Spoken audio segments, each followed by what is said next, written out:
television program. I'm Dr. Lisa Hernandez, and I'm your host today. Today we've been speaking about preparedness, and we just learned about what Monterey County is doing to prepare during a disaster. We're going to switch gears now and talk to someone who's going to let us know how to prepare ourselves and our family in the case of an emergency or disaster. I'd like to welcome Karen Smith, who is the Pandemic Influenza Coordinator for Monterey County, as well as the Public Information Officer for the Health Department. Karen, thank you for coming. Thank you for inviting me. And you're going to talk to us a little bit about what to do to prepare for a disaster for ourselves. Yes. Well, Dr. Haney mentioned that we do have to look at what we plan to do individually during an emergency, and I bet you there's a plan that we should have since that's been our theme for the last segment. Yeah, there's one of the things you can do to help your family is to have some kind of plan. And that includes phone numbers for the kids to be able to call, a phone number that is outside of the area because it'll be easier to call outside of the area. Any information that you might specifically have if you have people with special needs, that sort of thing. But a plan so that everybody knows where everyone should meet or where they should call. Great. And is this something you should have written down, or is it something that you just should talk about? Or I think really you should have it written down. And the reason is that way you can make small little wallet-sized cards, especially for children and for those of us who can't remember phone numbers, that would have the numbers of the things you might need to call: your kid's school, the daycare center, your office, your doctor, just in case something comes up. You have those numbers, and make sure the kids have the number to call and some change so they can call if they don't already have a cell phone. So this is something that we should have at home, and it sounds like with yourself. So if it's your child, they should have this in their backpack or lunchbox, and then we should have that as well. At home, yes. And in our cars, wherever you think you might be when you need it. Great. And is it something that we should practice or do? Well, if you remember back from grade school when we used to have fire drills, it wouldn't be such a bad idea to have a family meeting and sit down and talk about what would we do if we had, especially in our area, what would we do if we had an earthquake? Where would we go? Where would we meet? And what would we do if the earthquake happened while you were at school? And talk through the scenario so that they feel comfortable, that they won't panic if something does happen. That's true. So they know, okay, I remember when we talked about this a couple of months ago, this is what I'm supposed to do. So they're, even though it's going to be potentially a little scary that there's an earthquake, they still kind of can rely on what they remember their mom or their dad or grandmother telling them what to do. Yeah. Mom told me that she'll be here. I feel good about that, and I'm not going to panic. And I think that would give us all a little sense of calm during an emergency. Great. And what about other things that we should have prepared? The other thing you should do is make a kit, and this you can really involve the kids in. You do need to be ready for about 72 hours by yourself. We all know that as much as the government tries, they are not going to be able to help us right away. So think about what you can have for 72 hours that doesn't need a heat source and for food, and 72 hours worth of water. And it's also important that, when we do the spring forward and fall back, go ahead and switch out the food so that you keep it fresh. A flashlight with extra batteries, either one of the wind-up new kind of radios or a radio that takes batteries. Again, part of your plan might be pictures of everyone, so that if you do get separated, you'll have those pictures of your family, and including your pet. Well, I know we'll have somebody talk about the pets, but that way you don't, if you're upset, you'll be able to just show the picture. Food, medications, the best thing to have is a couple of extra eyeglasses, extra hearing aid batteries, just depends on your needs. Well, I like the idea of checking the kit and the plan every time you switch your batteries on your smoke detector. On your smoke detector. And that the time changes either backwards or forwards. That way you have a set time where you're going to check all these things. Because I know for me, when I pull out the battery, the flashlight, the batteries don't work. So it's always good to make sure that, especially in a time when you really need it during an emergency, that everything's where it needs to be and that it's working. And with the kids, you can have them pick out maybe a game, because it's going to be pretty boring. There'll be no internet, no telephones. So a game, maybe for the younger ones, something that will give them comfort. And they can make their own little pack so that they're ready and they feel confident that if something happens, they have their stuff. Good point. And you mentioned medications.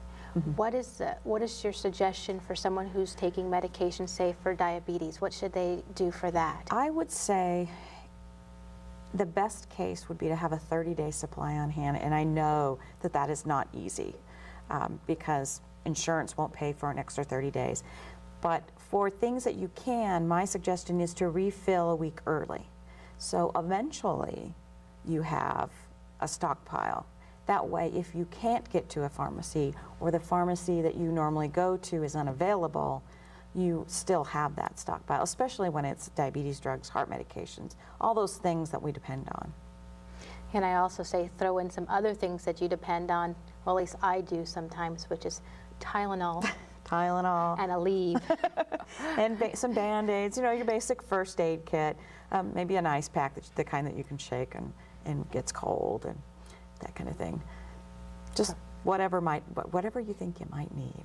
Yeah, I know that they have some of those kits already pre-made, say at Costco or Target. At a retailer near you. There's many of them that you can get very elaborate ones that have 30 days worth of food that you can just add water to. But really, you can look around and see what you need during 72 hours to keep your family healthy and happy and relatively calm. And where should you put those kits? Are there particular places, just like the plan? Yes, I would say make sure it's all in one place, because if the building is shaking and you've got your flashlights in one area and your food in another, it might not work very well. There's a couple of things you can do. I've heard of people using rolling garbage cans. That big new garbage can, you can put blankets and you can put a radio, you can put all sorts of things, and you can wheel it out into the garage or next to the house so that you can get to it in the event of an emergency. Some people use duffel bags, some people use backpacks. It depends on how much stuff you have and how many children you have and the number of people you're supposed to be taking care of. So you should have a family one, it sounds like, and then individual ones for the kids, For the kids, yes, so that they have theirs. And plus, it gives you an opportunity to talk about what would we do during an earthquake. Get under the table and hold on and wait till the shaking stops. But it gives you an opportunity in a time when it's not scary to them, because you're at home, it's quiet, and you can introduce all those ideas without the building shaking or being scared. It's relatively quiet. Yes, relatively quiet. Depends on the house. So do you also suggest practicing and exercising like Dr. Haney mentioned that we do for the county? Like we do for the county. Quiz your children now. What would you do? What would you do if it started shaking right now? Okay, everybody under the table and hold on. And you got to remember to hold on, because if you don't hold on, the table might go and So we also talked a little bit about meeting places. Are there particular places that you suggest that people should kind of choose as a good place to meet up? They should have several. Maybe in the case of a house fire, you might meet just outside in the street. But in the case of, say, a wildfire, if you live in that sort of area, your meeting place might be miles away. But as long as everyone knows what that meeting place is. During an earthquake, I would stay away from buildings that are unreinforced masonry, that sort of thing. But as long as everyone knows, and it's a landmark that you can communicate to people. Okay. And what other things can families do to prepare for an emergency? They can also teach their kids that how to use flashlights and whistles. Probably two of the most important things you can have in your kit. And kids love whistles, and they love flashlights. But they can learn the safety language of 1 blow means yes, 2 blows means no, and 3 blows means help.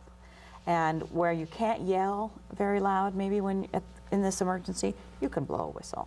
Or you can use the flashlight for various and sundry things. I would also say have some Ziploc bags. Those are just fun to have to put all your stuff in and makes it organized. Duct tape, of course, because the world is held together by duct tape. Right. And big garbage sacks, big black garbage sacks, because they can be rain gear, they can be sanitary facilities. There's lots of things. Well, I like the idea of having both a flashlight or a whistle, because whistles, whenever someone hears a whistle, they turn, and it gets people's attention. And the other thing is, if they can't hear the whistle, they can see the flashing light, and that also gets people's attention. So I think that's a really good point for people to know, and especially for kids to have that bit of information. Those are relatively simple commands to know. Can you go over those again? 1 was for? 1 was yes, 2 is no, and 3 is help. And that's an international thing. Okay. So for search and rescue, they know that if they hear 3 flashes or 3 blows, see 3 flashes or hear 3 blows, that there's a problem. The other thing you can do is teach kids how to call 911 and when it's appropriate to call 911. And that you might just practice with a phone that's not hooked up. Yep. So that they know what to say. They know what their address is. They know their full name. They know their parents' full names. Sesame Street actually has a very good little song, and I can't remember what the website is. But kids think their mom's name is Mommy, and if they're asked by an authority, what's your mom's name, Mommy is not going to help them. So having them learn all those things that they can do and practice it, and teaching them not to nod because the operator can't see that.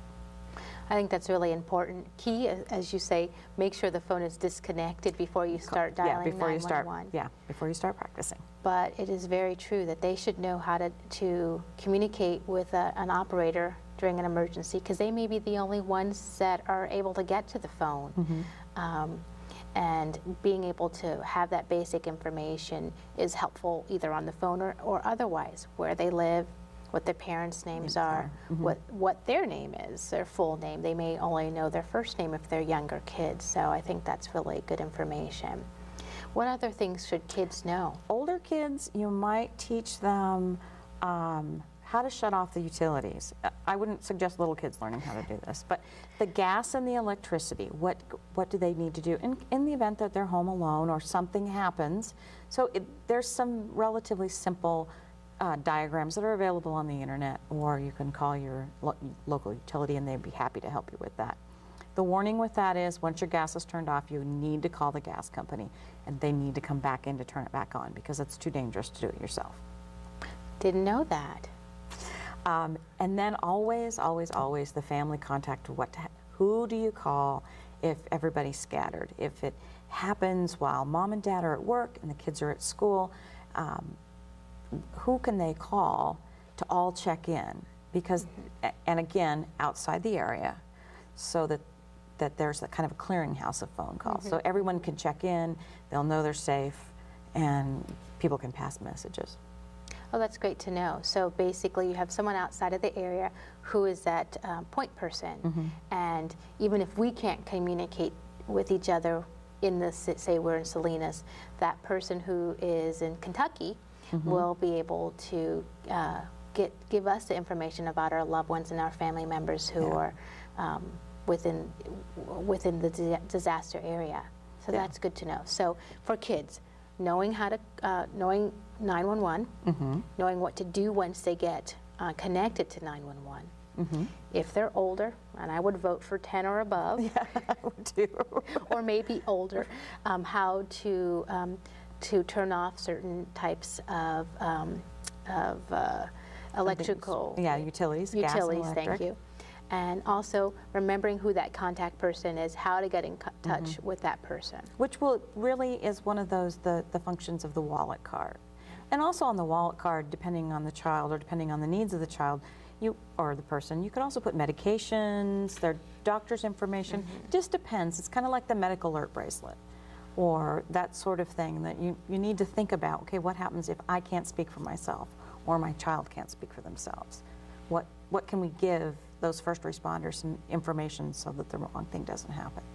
Well, then you make a good point in saying, we also have to have those medications for our kids, whether it's a asthma inhaler or a medication that they need to take every day, that their kit has to be filled with those types of things as well. And we might think about, since we're coming into flu season again, I mean, not that it has left, those sort of things that will rehydrate. Like you said, Tylenol, a thermometer, so you can take care of people when they're ill. Well, thank you, Karen. You're welcome. I've learned a lot. So we have to have a communication plan, which has contact information for people that we call outside and who to call locally if the phone lines are working. We need to have a plan, a kit actually, where we have supplies such as flashlights and whistles. Yep, and food and water. And food and water. And we also need to make sure our kids are informed. And help them be confident in how they would respond in the event of an emergency. In our last few minutes, do you have any other points that you want to make sure people remember that are watching and listening? Wow. No? Well, I would say when it comes to the phone, all of us have those wireless phones. When the emergency, when you lose power, those go dead. But if you have the old-fashioned kind that plug into the wall with the cord, those will keep going as long as you have phone service. So I urge everyone, I know they're ugly, and I know they're not real practical, but put that in your emergency kit so you can plug in a phone so you'll have a phone. Maybe the rest of your neighbors might not, but that's one other thing to be really prepared about, because we're so dependent. Our cell phones might run out of batteries. Our wireless phones won't work if we don't have electricity, so that leaves us with the old-fashioned plug-in phones. And sometimes it's the old-fashioned stuff we have to stick to. Well, that's a great piece of information. I'm going to have to dig out my old phone. You can get them, they're pretty cheap. Yeah. Or we're going to have to go to yard sales, one or the other. That's okay. We'll find one for sure. Well, thank you very You're much, welcome. Karen. We've been talking about preparedness. We've learned how the county is prepared. We've learned how to prepare ourselves, our family. Don't go away. We're going to take a short break, and then we're going to learn about how to